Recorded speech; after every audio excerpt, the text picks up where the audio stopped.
I discovered I had, or it was found I had a vascular disease in the late 90s, and it was limiting my ability to do work properly to the point where I was medical certificated off work altogether until there could be a surgical procedure performed.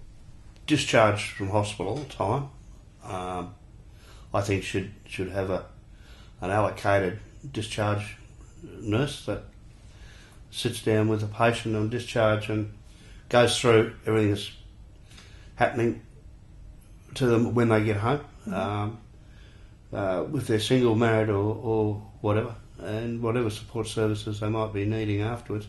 Sometimes this does happen.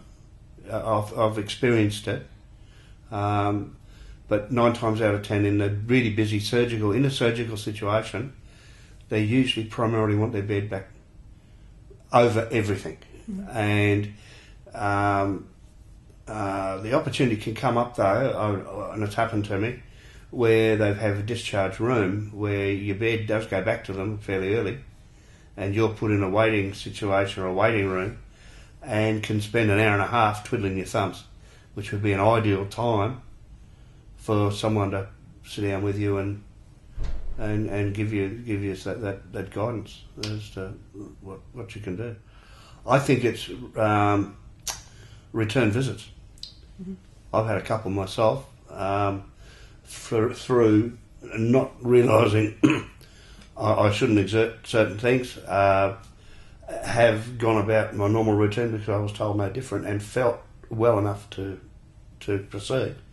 Only to find when I presented back to the hospital, you got to go in for a night for observation because I shouldn't have done that. It will bring on what has happened. But that happens, I think, probably all too often. You handle emergencies, you have no peer, in my opinion.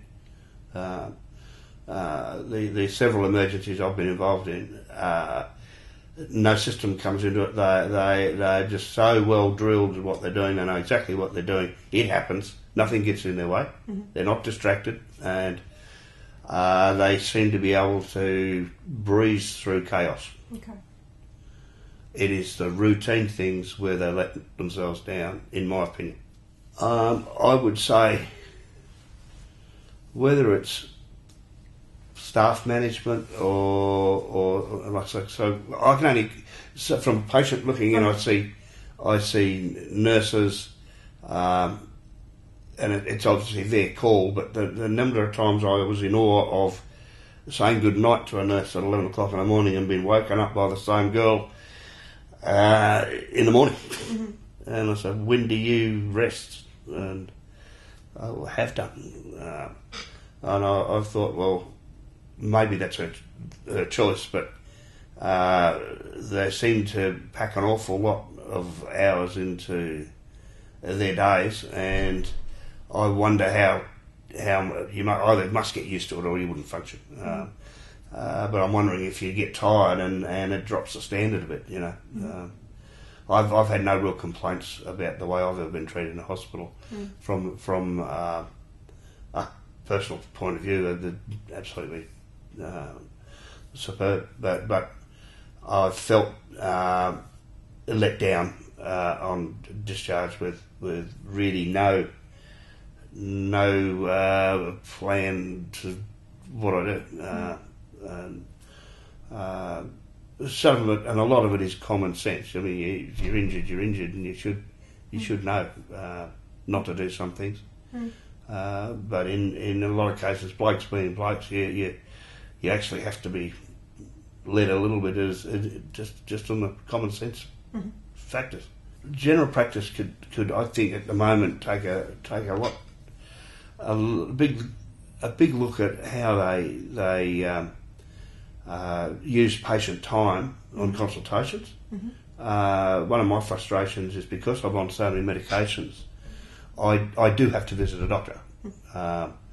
So I've got to get scripts. They won't issue them on notice. I've got to have a consultation. Up until recently, there was a notice in our surgery saying unless you have more than one issue to discuss with the doctor, you must make a long consultation appointment. Now, if I want a prescription, but I want to tell him about this rash that's developed on my ankle, I've got to work out which one I'm going to say. No. And I know the consequences of missing out on my drugs. No. So that waits yet another to another time.